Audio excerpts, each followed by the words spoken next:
Hey, what's going on, everyone? Sly and Niners lose again, man. Um, you know what? Going into the game, I was thinking, man, you know what? If we do lose, at least we'll still have that 11th spot, which would be really nice. But we were watching the game, man. You're rooting for the Niners. Like, as a fan, I wanted them to win this game, but it was just frustrating, man. Just frustrating on so many damn levels. And I'm just gonna get into first, man. Jake Moody. I made a video 2 days ago talking about what Kyle Shanahan said, him giving Jake Moody the vote of confidence that we got to give him more time after the injury. He wasn't the same, but before the injury, this guy, he was 11 for 12. I'm sorry, dude. This dude's got to go. Like, this dude has got to go. Two missed field goals and an extra point. He hits everything. We're up one. We're up one, but this dude just missed big time kicks, man. Big time kicks. I'm sorry, man. So many games just missing damn field goals. How can you miss as many damn field goals? Every time you see him kick, you think he's gonna miss the field goal. And then watching the Lions kicker make 50, almost 60 yards field goals like nothing. Like nothing. And I made a video before the offseason. We need to go get Jesse Bates, undrafted free agent. He was playing the USFL, hit big time field goals. Go get him. Nah, man, we stick with Jake Moody because Kyle loves these dudes. If he drafts him, if he wanted you, he's gonna keep your ass for a while, even though your ass should be out of here. Unbelievable, man. He's got to go. Like, he has to go. I'm sorry, man. I'm fed up with Jake Moody. I said it last week. Um, After he missed all his field goals, he's probably gonna stay with us because Kyle's gonna such a loyalist to these guys that he loves in the draft. No, man. You could find someone off the street, man. His ass got to go. And going to Nick Sorensen, though, our defensive coordinator, this guy's such garbage. 40 points, man. Every drive that the Lions had, they scored, except one drive where we stopped them finally at the 5 yard line. Vanilla ass defense. No no really blitzes. And if you do blitz, it's nothing's disguised. No dudes at the line of scrimmage, nothing. Four dudes at the line of scrimmage, too high safety. It's BS, man. If you tell me you fired Steve Wilkes last year, okay, fine. But you're going to keep this guy who was worse than Steve Wilkes? This dude's worse than Steve Wilkes, man. This reminds me of Mike Nolan's defense, Jim Moore's defense. It's just so vanilla. You know exactly what's gonna be, man. It's so weak. It's the weakest defense out there, man. Nick Sorensen in the fourth quarter, Niners worst defense. Every damn fourth quarter, you could count on the defense, their offense, the opposite team, getting at least 14 points. It's such garbage, man. I don't know what the hell Nick Sorensen is doing with these guys, but this defense in the fourth quarter sucks.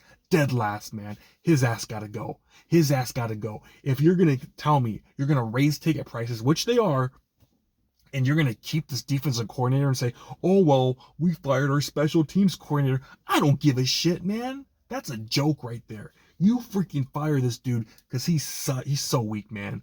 Go get Robert Saleh, and I do not want to hear Jeff Olberg's name at all. If I hear Jeff Olberg's name, it's basically Nick Sorensen 2.0. We seen what Jeff Olberg's doing. We saw what he did yesterday. 40 points. Week before, 35 points. Week before, 34 points. I do not want to hear Jeff Olberg at all. He's the same exact thing. Vanilla ass, weak ass defense. He's got to go, man. I'm sorry. Just pathetic. Pathetic, man. Giving up that many points every damn drive, driving down the field. I don't care if the Lions have a great offense. How are we supposed to win the Super Bowl if we can't beat one of these high-powered offenses?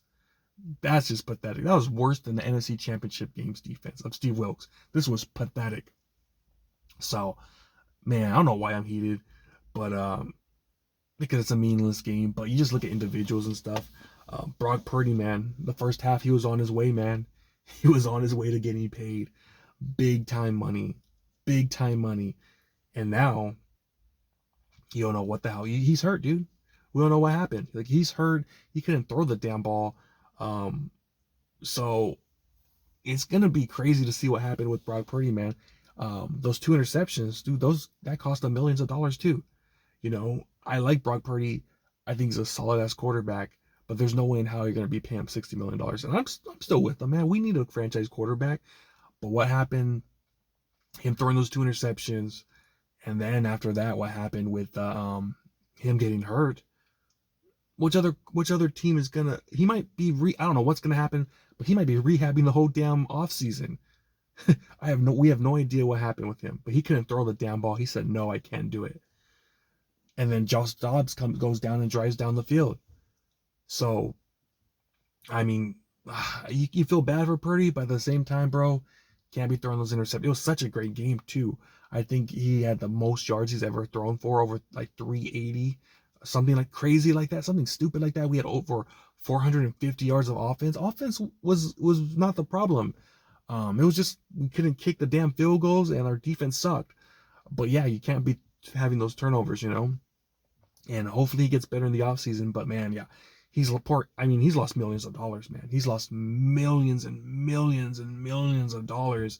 So yeah, Parag's going to be a tough negotiator. I think he's going to do what he did with Kaepernick. A lot of that, remember that Kaepernick deal? It was a lot of incentives, and the Niners had a lot of ways out, and they used it, man. They used their way out, pretty much their bingo card, and I think that's what they're going to do with Purdy, man. It sucks, but it's just football, man. It's football. But I'm still going to roll with Purdy. I mean, what he did the first 2 years with us 2 NFC championship games, I'm going to roll with them. But I'm not going to be paying those big time ass numbers. You can't do it, man. At the end of the day, it's a business.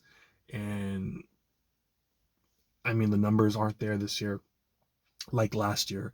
So we'll see what happens there. But overall, man, there were some good things out there. Ricky Pearsall. I know Larry Krueger's been ripping the crap out of him, but dude, he looks promising, man. I didn't want a receiver. I said if we should get a receiver, it should be Ladd McConkey. He's the only guy who I thought we should draft. But you know what? He's coming on. He's coming along. He's not. He looks like he's not a bust, at least with all these damn busts we've had throughout the Kyle Shanahan regime. This one looks like it might not be a bust. Which I mean, Ricky Pearsall looks like he has something there. He has something there. So I'm pumped up about that. So overall, man.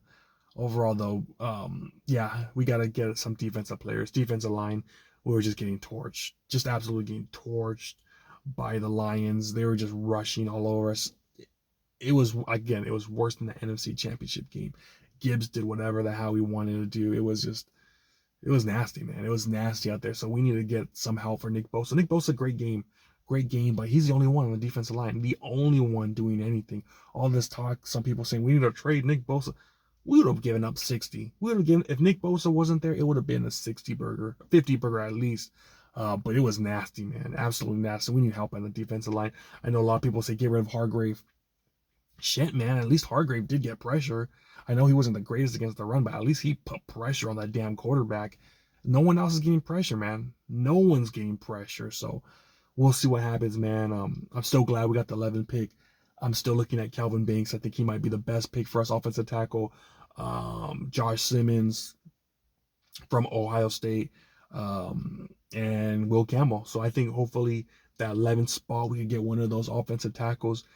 Second round, third round, defensive line, just all around, go O-line, D-line, man. O-line, D-line, because that's what we need help in. And yeah, man, what a crazy ass game. What a crazy game. I love the way we competed, but again, I don't know why Flanagan fouls his playing. You have Taylor Bethune out there. Let his ass play linebacker. Let's see what he has. You know, we're out of the playoffs, man. I know Kyle looked like he really wanted to win this game, but dude, at some point we need to see what these other guys have. You know, so it is what it is. Ricky Pearsall again, solid game. Defense side, Bosa was awesome. Ronaldo Green played good for the most part. Damn, but there was plays where it was like boneheaded. Plays at touchdown, fourth down. You got to be up on this guy. St. Brown, come on, dude. You got to get right up on his ass.